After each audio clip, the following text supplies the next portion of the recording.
with a disgusting season-opening loss that the Chicago Bears experienced in Week 1. It left a lot of Bears fans having tons of questions about the roster, about the coaching staff, heck, even about the front office and the ownership. We're going to talk about some of those questions on today's episode and dive into the mailbag because you guys have been going off since Sunday. We'll get into all that and more right after this. You are now tuned in to Chicago Bears Central, your number one place for all Chicago Bears news and content. What's going on, Bears fans? Welcome to another episode of Chicago Bears Central, your number one spot for everything Chicago Bears related. I'm the host here, Haize, holding it down for C-Dub and Bobby. Make sure you guys are following the channel at Chi Bears Central on every social media platform we happen to be on. That being said, let's go ahead and get into the content for today.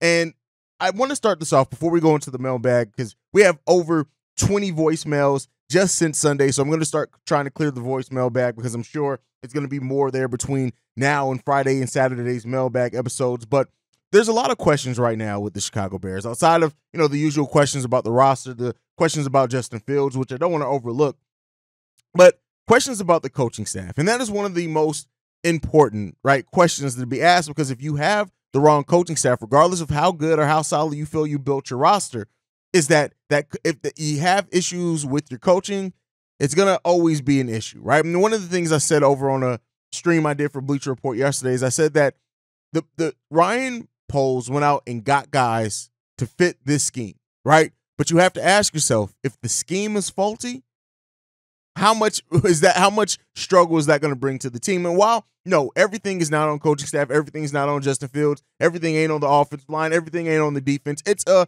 little bit of blame goes around to everyone. But you do have to start asking some of these questions that we're going to ask today. And the first one that we have to ask is the coaching staff in its entirety on the hot seat? And should it be on the hot seat? Now, it's been one game, right, for this season. But also when you look at the 3-14 season last year, and while the Bears, yes, they were trying to tank to get that number one overall pick, and I understand that there, you have to ask yourself, if the struggles continue for the Chicago Bears, is there a realistic scenario in which the coaching staff becomes on the hot seat, whether it's all of it, whether it's pieces of it, right? And specifically, I'm looking at the offensive coordinators. I like Matt Eberflus.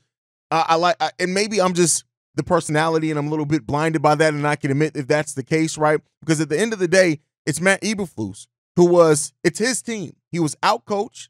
They were outplayed, and the Green Bay Packers had the edge that it just didn't, right? The Bears just did not have that. And so, when you give Matt Eberflus the guys that are supposed to execute his system and you start off the season like that, if that continues, you absolutely have to look at the head coach in some shape, form, or fashion. I think it's way too early to say that as of right now, but I do think you can start looking at it because the shit flows down the hill. And at some point, you have to look at your offensive coordinators. Best believe if the Bears suffer another long losing season, somebody's head has to roll. And if it's not Matt Eberflus, it's not going to be Ryan Poles, not yet, and it shouldn't be. The coordinators, you definitely have to start looking at. And then you have to start asking yourself, is Luke Getsy the right offensive coordinator for Justin Fields and for this offense, right?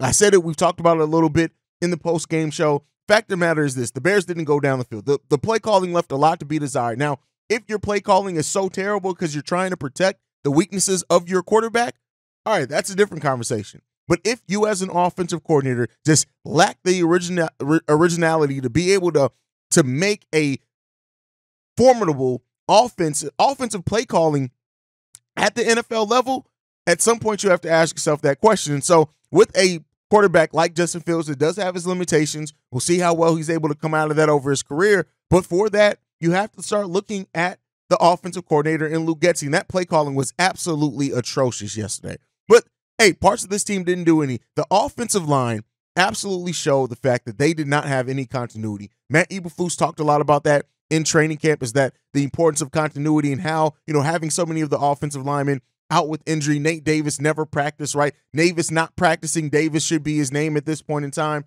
The lack of continuity on that offensive line, it reared its ugly head a lot in Sunday's game. But then you also have to ask yourself, though, outside of all that, why the underutilization of DJ Moore? Can you utilize this player that was so heralded and that we know he's the weapon that this offense needs? Can you utilize him better? Because the two targets, that ain't going to keep. That, and it wasn't the Green Bay Packers defense just keeping DJ Moore out of the game. Let's not even try to make that excuse or that argument because it was not that. That's another question for the Chicago Bears team. And then Chase Claypool. Does Chase Claypool even like playing football? Does Chase Claypool understand how big he is? Does Chase Claypool understand how to close out a simple block? Because I tell you what, I watched a lot of the tape, not just highlights, the tape, which are different things. And Chase Claypool, I watched about 90% of his snaps and what he did out there. And while some of it was okay, there was a lot of bad. And you got to start questioning yourself. All that we've heard about Chase Claypool in this offseason, about the lack of mold or the lack of desire, is that real, right? That's a legitimate question coming for this team out of week one of this season. So overall, listen, it's one game. Hopefully this game is not indicative of the full season for the Chicago Bears. It could be, but let's hope that it's not. But, you have your defense that failed. You have your offense that failed. You have your special teams. I guess that didn't fail because Cario Santos got 2 field goals. But we need to work on every aspect of the game. We have to be a much more prepared team, a way better coach team as well, on top of all of that, if we're going to want to get in the win column next week. Because I tell you what, it ain't getting no easier against the Tampa Bay Buccaneers. But all right, let's go ahead and get into the voicemail. We got 5 voicemails today out of like 25 in the mailbag. Let's go ahead and play the first one now. Yeah, I've been watching the Bears game against Green Bay, and my comment is, you know what? It's them coaches, man. Them guys can't coach. The Bears just not spending money on getting good quality coaches. Keep getting all these people like Eberflus, and then with the same momentum, it don't make sense to spend all that money, get all this hype, then they look worse than what they did last year. Then you need to tell them people that the people is just tired of that. Make them aware of how the people feel, and tell them it's the coaches. Tell them coaches to just get out the way and tell the owner hire some good coaches, man, people who can coach. Yeah, my comment is Justin Fields is a good quarterback. He's okay, but you know what? Justin ain't no quarterback, man. That's what he wants to play. But Justin is not a quarterback. He can play quarterback. He could probably play wide receiver. He could probably play defense. He could probably do a lot of things. But one thing he ain't, he's not an orientated quarterback. And I wouldn't play him no more unless he a backup. You need to put that boy Tyson Badger in. Is you just a thought. Because he's more of a stand in there. He delivers his passes downfield, and they get caught. They move the ball. Justin just don't have it as a quarterback. He wants to run too much. And he can't read defense. He's a good athlete, but that's his problem. The boy just can't read defense. And he's not going to win nothing with him as a quarterback. They might win some games, but he's a backup. Or he might be a good wide receiver. But other than that, Justin is not a quarterback. Tyson Badger is more of a Tom Brady, Brock Purdy, big dude, strong, good arm. He hangs in there and reads pocket, and he can get 15 and 20 yards throwing downfield. Fields just can't do that. This guy, Tyson Badger, can do that on a consistent basis. So you need to make them coaches aware. It's just a thought. Maybe they could need to consider a quarterback change. At least try. Please make them aware of that. All right. You never leave your name, but I know you pop up and you've had problems with this coaching staff. And here's the thing: when the game is coached like it was, I mean, it's hard for me. You can't defend it. There's no way that I can realistically or reasonably at all defend this coaching staff in the game that we had last. It was bad. It was bad. And you saying that it was it was bad. It is what it is. Like, the coaching staff needs to improve. The coaching staff has to have this team better, well prepared. Heads are going to have to roll at some point in time. If this team continues to be the struggle and play calling continues to be the one on the offense or defensive side, Alan Williams and Luke Getsy may get their walking papers, because guess what? Matt Eberflus ain't going to want it to be him. So he's going to have to take a look at that when it's all said and done. So, we'll see. Now, as far as your comments about Justin Fields not being a quarterback, here's what I say, like with the positions in the NBA, like, it's changing. He's not the in-the-pocket quarterback that's just going to stand back there, call a bunch of audibles, and never move. He's going to look to make plays with his legs, especially when the offensive line isn't supporting him well. That is going to be his instinct, and unfortunately, we've made that even worse with the fact that since Justin has been here, he's been running for his life because the offensive line has not protected him. Now, that's not blaming the offensive line completely on Justin Fields' shortcomings. Not at all. He has a lot of work that he needs to do as well, getting the ball out quicker. But I tell you what, when it's screen plays and the defense has seen the same play, this variation of the same play 10 times in a game, it's difficult to do that as well. But Justin Fields has these things that he absolutely needs to grow and develop on as well. And let's hope that we start seeing that the rest of the season for Justin Fields. All right, let's get into the next voicemail. We're going to go and play that one now. Hey, this is Dr. Nanavati. Listen, you guys, I told you were overconfident. You knew. I told you Green Bay would be ready. And Jordan Love looks phenomenal. The Bears are not one player away. Clearly. 6 penalties and adding up. We're not even done with the game yet. There's inability of an offensive line to protect Justin Fields. I mean, he doesn't even have 2 seconds before he's sacked. Moreover, Justin is holding the ball too long. I mean, I've noticed he's been holding the ball 5 to 6 seconds. Now, after last year and the abysmal performance, he should have learned to adjust and throw the ball in 1 or 2 seconds like the other quarterbacks are doing in the league. So, yeah, I got to fault Justin Fields on this one. I mean, he should have been able to adjust at this point. He knew that the offensive line was not ready. Not only that, you got multi-million-dollar interior linemen and edge linebackers that have clearly underperformed. I have to tell you that it's not just the players. It's the coaching as well. I mean, Getsy, I'm sorry, his tenure may be coming to an end very shortly if he doesn't reverse this. Just using Justin to run to get out of bad plays is not enough. You've got to give him time to throw the ball, and Justin's got to clearly cut down his time that he holds onto the ball. Thank you so much. You guys are great, and keep it up. Thank you so much. Keep up the great content. I love to hear you guys. I'm on all the time. Thank you so much. Take care. Bye. All right. So the O-line was bad. O-line was terrible. Now I did watch every possession, and Darnell Wright, for example, a rookie that I kind of was harsh on after the game. It wasn't as bad as what I said. He did absolutely have some terrible, downright terrible possessions, but there was some good in there as well that I had to really watch the tape to really kind of understand that it wasn't all bad. Now, Braxton Jones was bad. Braxton Jones was the worst offensive lineman by far that we had in the game. Between the penalties and everything else, it was terrible. It was bad. It was ugly. It was downright disgusting from Braxton Jones, who a player that you expect coming into their second year to just be a little bit more together. And we didn't have that. And that is a big sign for concern. And, again, it's one game. I want to keep everything that I say is with the caveat that it's one game. And I know as fans that love this team, we're going to make knee-jerk reactions based on it's one game. Now, if we see it again next week, then it gets a little bit worse. If we see it again for 3 weeks in a row, it gets a little bit worse. But, it's been one game, and we knew this team, and I said it. Go back and look. In my preseason prediction, I said that I think this season may start off a little rocky for the Chicago Bears. Now, in the excitement of everything, I changed that initial prediction, but that was where I was initially, and this team may continue to struggle for a little bit there. But if they come out of it, that's the biggest thing. The early struggles, if you come out of it and you play better to finish the season, or not to finish, but in the latter half of the season, maybe you have a rough first month, it's cool, right? In a degree, right? But this team needs to start showing signs of improving some of this bullshit because, hey, listen, I mean, I hate to say this, admit it, and you're right in that. The Green Bay Packers were just more prepared. It just is what it is. They were just more prepared, and Jordan Love looked like a poised, seasoned quarterback out there with the way he was able to pick apart that zone defense. Now, he still had some mistakes, some overthrown balls and things like that we saw, but overall, you can't argue with the results in 3 touchdowns. Jordan Love got the results. Justin Fields didn't. All right, let's get into this next voicemail. This one's from Wolf. All right, what's going on, fellas? Pardon me, man. I'm off this Douce right now, so if my language is vulgar, I apologize in advance. Cognac boys. With that being said, it's Wolf calling, formerly known as Mr. 470. I'm in Chicago now, so I got a 773 area code. But besides the fact, man, I feel so let down after today. I spent all off season looking forward to this game. I watch y'all podcast every fucking day. I watch Bears information every day. I just spent over $250 on sports bets today on this Bears game.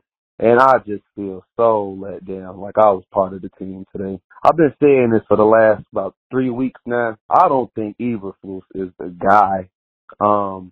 After what I've seen and what I've seen during preseason, I really feel like the Bears dropped the ball not hiring Eric Bieniemy or Brian Dable.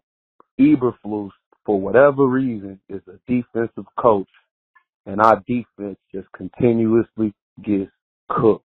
We just gave up 38 points on a first-time starting quarterback. It looked good at the beginning, but Eddie Jackson was getting his ass cooked. I know he probably knocking off some rust and he sat down for a while, but Eddie Jackson was getting cooked. Eberflus, he gonna fuck around and get fired after this season if he don't get this shit together. For real. We could have had Brian fucking Dable as our coach. You seen what he did with Daniel Jones last year and took the Giants to the playoffs? You can't tell me Justin Fields doesn't have more talent than Daniel Jones. Like, there's no excuses no more. We done went and did everything Ryan Poles was supposed to do to better the offense.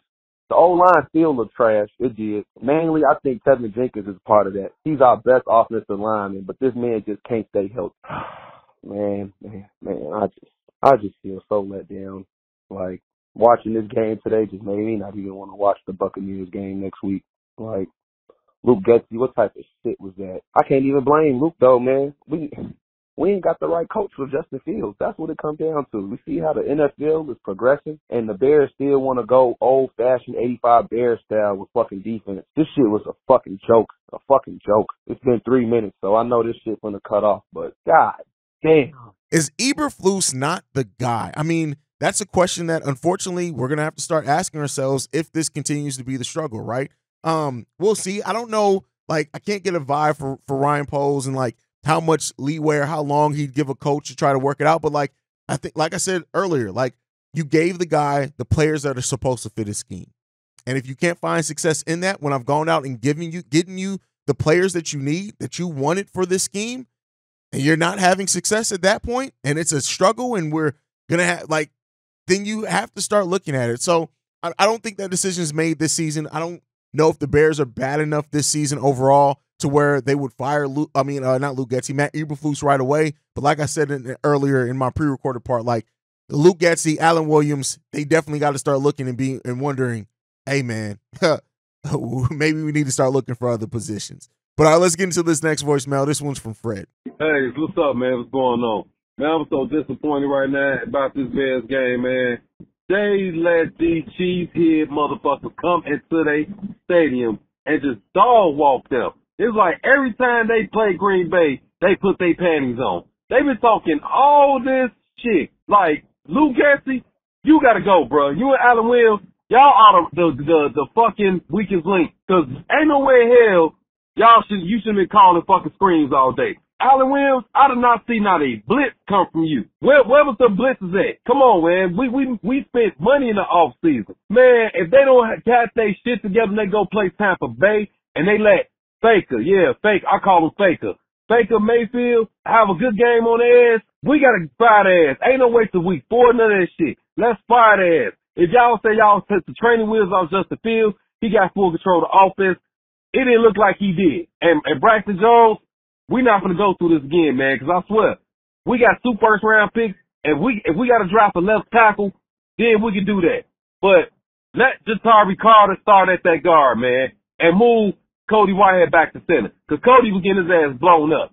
Like, they got to get this shit together, man. They gonna start making me call the other names that I normally call them, though. But I know it's week 1.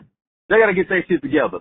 Alan Williams, Luke Getsy, y'all ass going to be fired. But fit in, Chicago up, bear down, or nothing. Let it out, Fred, bro. All I can say is, man, I'm right there with you. This was a struggle, bro. This was a disgusting loss by a team that, we wanted to see better at. We let Green Bay march in and completely pull our pants down and keep it moving, bro. And then as far as with Mayfield and the Tampa Bay Buccaneers, hey, listen, we can call them names all we want, but if they catch us lacking, it's going to be a long night for Bears fans and those Bears players, because that Tampa Bay Buccaneers defense ain't giving up nothing easy, right? Baker Mayfield, as much as we can talk about him, he ain't going to come in and not try, right? And he's gotten paid. So overall, I will say this, like, it could be a very, very long night for the Chicago Bears if the coaching isn't better, if the execution isn't better, if they don't come in prepared to just play a better brand of basketball, football. That's what we need to see from the Chicago Bears next week. But all right, let's get into the last voicemail. This one's from Barry. Hey, it's Bobby C-Dub. Hey, it's Barry here. Okay, fellas, so all off season, I like to be the fun hype guy and everything, but, now we're going to be a little more serious after that fucking soul-sucking loss. So, first things first, does anybody feel like we were outmanned in that game? Because I sure as shit don't. I mean, the Bears should have had the lead at halftime. They should have gone up at least 13 to, they should have had at least a tie. They should have been 10-10, bare minimum. They gifted them that first touchdown. They were locking down the weasel. Everything was fine. Then after halftime, the Bears simply got out-coached. The Packers, they made adjustments. The Frenchman, hats off to him. He made adjustments, and Eberflus and the coaching staff didn't. And the most fucking disheartening thing is in the press conference afterwards, Eberflus took zero fucking accountability for it. He spread the blame around. Of course, the penalties, well, guess what? The penalties are a reflection of the coaching. And, Patrick looked like a fucking disaster at center. The whole offensive line was out of sync, didn't give Fields a lot of time. And you know what? Fields does share some blame here. He didn't get the ball downfield. What are they doing down 3 scores and you're fucking running the ball on first and second down? Just everything was questionable from the coaching staff, fellas. To me, Getsy, Alan Williams, they're all on the fucking hot seat, including Flus. Flus needs to take over defensive play calling effective immediately if he wants to keep his fucking job. So, fellas, I say the good news is the Bears were not outmanned. This is purely a reflection of the coaching. And you know what? When we come out to Tampa Bay next weekend, how this team responds and the energy they play with, because that second half they played uninspired. The second half, how they come out next weekend in Tampa Bay is going to tell us everything we need to know about this fucking team. And they need to get DJ Moore more fucking involved, because that guy, at least throw it up, let him win a contested catch. The guy's a fucking animal. Let him go be an animal. So, fellas, that's all I got for you. And, as soul-sucking as this may be, Chicago up, but bear the fuck down. First of all, the fact that y'all deflated Barry says enough. The fact that Barry does not have his usual brand of humor, his energy, and all things like that, they've killed the spirits of my guy Barry, man. I don't like that. But when it comes down to it with this, man, listen, all Bears fans have the right to feel deflated right now. And Matt Eberflus's post-game press conference, I looked at that and I was literally like, man, what are you talking about, bro? Like, don't get me wrong. He said the things he said were right. But as far as like talking about, oh, we were confident in this and we did this well and we feel like I guess in minuscule, right? But like overall, you guys weren't prepared and it shows. The Green Bay Packers came in here with a much better game plan and a much better execution, and they murdered it at Soldier Field at that, man. That's what makes it so disgusting. It didn't happen at Lambeau. It happened at Soldier Field. So, yeah, this team, they got a lot of things they need to work on, and I'm glad that, I wanted this episode to be more of a venting session and let you guys get it off. But listen, the hot seat needs to be there for Alan Williams and Luke Getsy, and I'm not going to back up off that. Until they start improving, it's a problem, and you have to find a way to use DJ more. That is, use DJ. Like, come on, man. Come on. I guarantee you see DJ Moore targeted more than 2 times within the first 3 drives by the Chicago Bears than what we saw all. I guarantee it. And if not, if I'm wrong on that, I'm going to be so frustrated, man. But keep sending in those voicemails, guys. Kind of just a midweek catch-in. Wanted to give you guys an opportunity to vent things like that. Let me know your guys' thoughts down below. Make sure you're following the show at Shy Bear Central on every social media platform. You can also send us any feedback, questions, comments, concerns, ChicagoBearCentral@gmail.com. And then lastly, if you want to leave a text message and our voicemail for the mailbag that goes down usually on Fridays and Saturdays, the number to do so, 773-242-9336. We are the #1 spot for everything Chicago Bears related, thanks to you guys. And like we like to end every episode on, Chi-Town up, but bear down. Love you guys. Peace, y'all. This has been a presentation of the Break Media.